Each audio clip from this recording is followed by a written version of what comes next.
તો મિત્ર સવારના 7:30 થઈ ગયા છે. કચ્છમાં આપણી ગુડ મોર્નિંગ થઈ ગઈ છે. તો હવે આપણે જવાના છીએ કબરાવ તરફ. તો તમને બતાવીએ આગળ કબરાવ.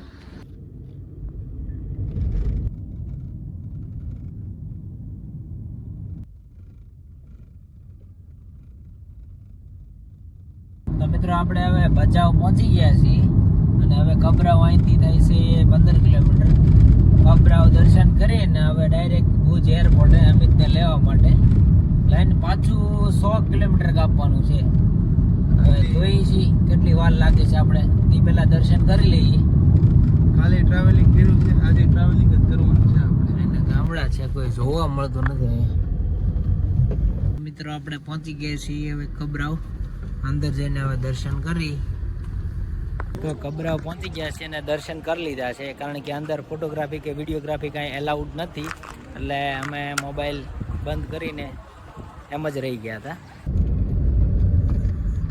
કબરાવ દર્શન થઈ ગયા છે ને હવે આપણે જઈશું ભુજ એરપોર્ટે અમિતને લેવા. ત્યાંથી આપણે જવાનું છે પાછું કેવું ગામ? ટિંડલવા. નામ યાદ નથી રહેતું. એ ટિંડલવા અઘરું પડે છે. આપણે ભુજના હવાઈ મથક ઉપર અમિતભાઈ આવે એનો વેઇટ કરવાનો છે. હવાઈ મથક તો આવી ગયું છે હવે ભુજનું. ગાડી પાર્ક કરી દઈએ હવે આપણે. ભુજ હવાઈ મથક. ભુજ એરપોર્ટ ઉપર એટલો તડકો છે ને ભાઈ, જોરમાં. જો 2-3 અહીંયા બેઠા, 2-3 ઓલી બાજુ બેઠા છે, અમે 2 અહીંયા બેઠા છીએ. તડકો છે ગજબનો, બહુ તડકો, ગરમી ભૂકા કાઢી નાખે. પણ તો આ જાડું છે એટલે મજા આવે છે બેહવાની. તડકો જોવો તો હેવી તડકો છે. આવી ગયો છે હવે. જોઈએ આપણે આગળ.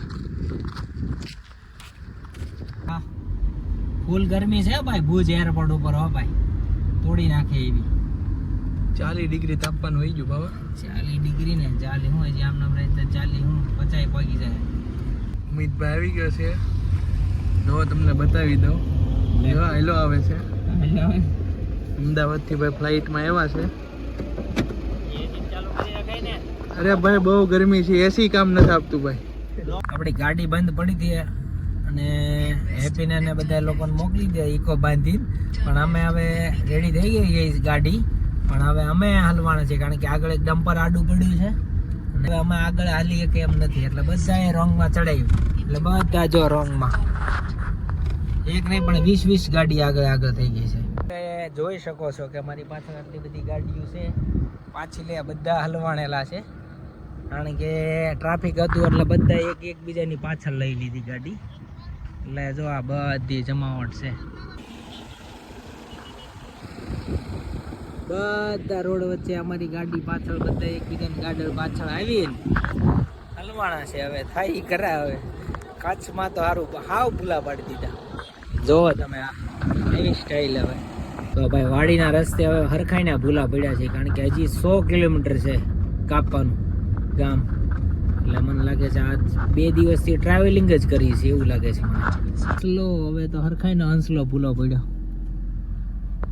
બહુ ટ્રાફિક થઈ ગઈ છે વાડીની અંદર. જોરદાર ટ્રાફિક થતી જાય છે પાછળ. એક ભૂલના કારણે બધા હલવાઈ ગયા છે હવે.